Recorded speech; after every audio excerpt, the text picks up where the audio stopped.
మన Tollywood star హీరోలో ఒకరైనటువంటి మెగా పవర్ స్టార్ గ్లోబల్ ఎక్కా అనేటువంటి రామ్ చరణ్ హీరోగా ప్రస్తుతం దిగ్గజ దర్శకుడు శంకర్ దర్శకత్వంలో తెరకెక్కుతున్న ప్రతిష్టాత్మక pan Indian political action entertainer movie game changer. ప్రారంభం నాటి నుంచి అందరిలో కూడా విశేషమైనటువంటి అంచనాలు కలిగిన ఈ సినిమా జనవరి 10న సంక్రాంతి పండుగ కానుక గ్రాండ్ లెవెల్లో దాదాపుగా 12,000 థియేటర్లకు పైగా ఆడియన్స్ ముందుకు రానుంది.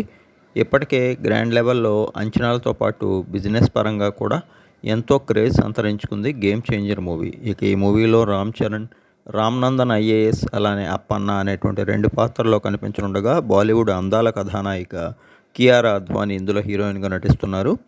దిగ్గజ దర్శకుడు శంకర్ అత్యద్భుతంగా ఎక్కడా కూడా కాంప్రమైజ్ కాకుండా తెరకెక్కిస్తున్న ఈ సినిమాకి కార్తీక్ సుబ్బరాజు కథను అందించగా, శ్రీ వెంకటేశ్వర క్రియేషన్స్ బ్యానర్పై దిల్ రాజు ఈ మూవీని భారీ వ్యయంతో నిర్మిస్తున్నారు.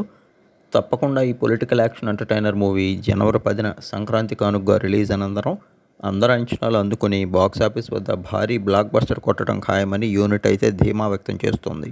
ముఖ్యంగా ఇప్పటికే ఈ మూవీ నుంచి రిలీజ్ అయినటువంటి ఫస్ట్ లుక్ గ్లిమ్స్ టీజర్ కానీ, ఆ తర్వాత రిలీజ్ అయినటువంటి ఫస్ట్ లుక్ టీజర్ కానీ, ఇక ఇటీవల ఒక్కొక్కటిగా విడుదలైనటువంటి తమన్ కంపోజ్ చేసిన 4 సాంగ్స్ కానీ అందరినీ కూడా విశేషంగా ఆకట్టుకొని ఇప్పటివరకు మెగా ఫ్యాన్స్లో, నార్మల్ ఆడియన్స్లో ఉన్నటువంటి అంచనాలు పెంచేశాయి.